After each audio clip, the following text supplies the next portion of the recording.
quite possibly come from the physical land itself and What's that? what it taught me. Well, I mean, first of all, like, I'm not Hawaiian, so it's not my land. And like, I, grew up like as a colonizer, not intentionally, I didn't move there when I was a baby. I wasn't like, let's take over this motherfucker, plant my flag. But like, that's why I was there, right?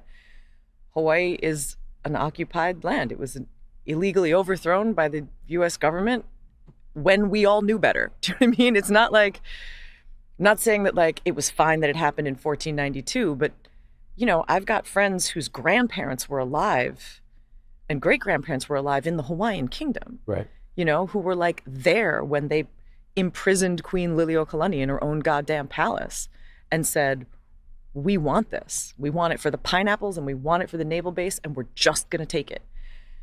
And it's been beautiful, actually, in my lifetime, kind of starting, I was aware of it at least starting in the early 90s, this sovereignty movement really growing and gaining steam. And like, my senior year, a bunch of us petitioned the school and we're like, we would like a year of Hawaiian language instruction.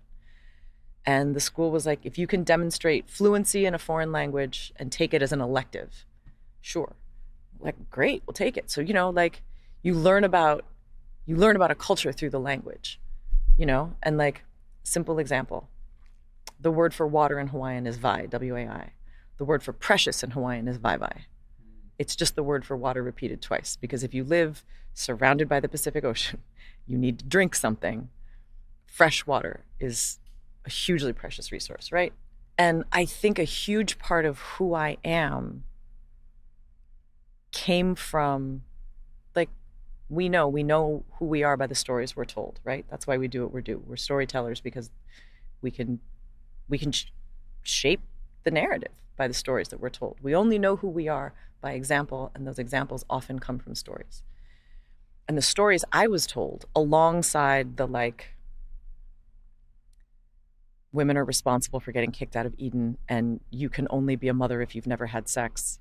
And you know what I mean? Like all the like deeply confusing, super fucked up Judges 19, where they cut this woman up into like 13 pieces to make a point, like just all this crazy stuff. Alongside that, I was taught about the stories of the goddesses in Hawaii and like Pele, Hi'iaka, Haumea, these like hugely powerful forces. And like Pele is the goddess of the volcano.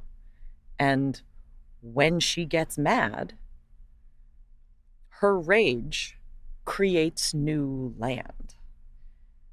I live in a culture where female anger is so judged and frowned upon, and I've got a lot of it. Do you know what I mean? Like, I get real pissed at when things feel unfair and, just whatever, walking through the world as a woman or whatever.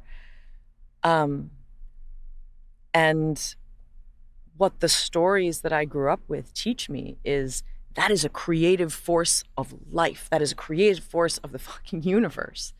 And it's powerful and it's sacred and it's creative. So take your anger and make something. Okay. Make land that people can be on. Tell stories. Do something with it. Don't turn it inside. Don't shut it up. Don't let it eat you up and make you crazy.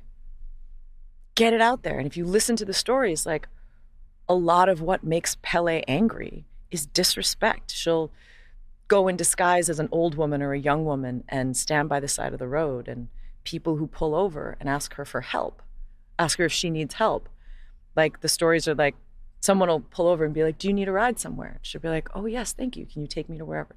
They go in the back of the car and she goes, by the way, there's gonna be a lava flow tonight. Put white cloth on the corners of your house and you'll be safe. And they turn around to say thank you and she's gone. And then that night there's a lava flow that covers the whole mountainside and goes around the house, right? Like, so what do we learn? We learn that when we treat our elders with respect, when we treat our women with respect, they take care of us and they protect us. The people who she asks for help and they go away. I've got other things to do. She burns our house to the ground. Well, maybe you had it coming, So Hawaii gave me that. It gave me a sense of what female power can look like. Right. And I feel like now that I'm older, I feel a huge responsibility for like, how do I give that back? How do I somehow serve that, you know? So like I'm trying to write things that take place in Hawaii or write Hawaiian characters into what I'm doing or whatever, just create some kind of visibility. Because a lot of people don't even know that like kanaka maoli, that like Native Hawaiians are a thing, you know? Like they think that like the menehune stories are, you know, like brown leprechauns basically. And do you feel like and what about that, like coming from a place where like did you feel like an outsider here? There yes and no. Like I think the great thing about growing up as a white person in Hawaii is, you know, you're white, right? Like I came to the mainland and I was stunned by race relations because first of all, most people in Hawaii are mixed, and so you exchange the recipe when you meet. I'm Hawaiian, Chinese, Filipino, and French, right? You know, and I'd be like, I'm white, and they're like, right, and you're just like, and it got a little more. I was like, I'm Jewish, and they're like, we don't know what that is. That's not a thing here. Like, okay, I don't know what it is either. You know what I mean? Like, my grandfather was a refugee. He bailed on it. He married a Catholic.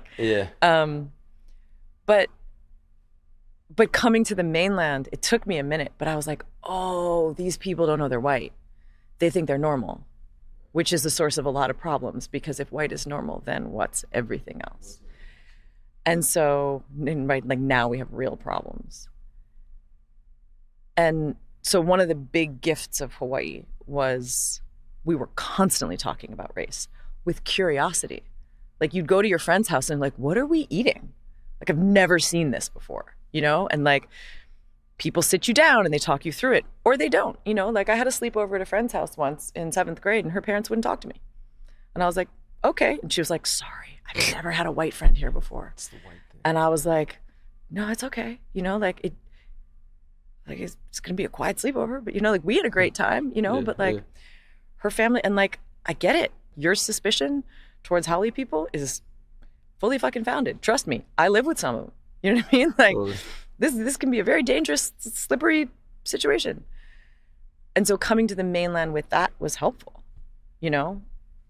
And I mean, you know, like when you sit around with white people will say things to you as a white person that you're like, hang on, dog. Everybody put down what you're doing because this is going to take a minute. Let's back up to where you heard that word, you know? And like, but then again, it also kind of like maybe makes me useful. You know, like my new phrase is fight Karen with Karen.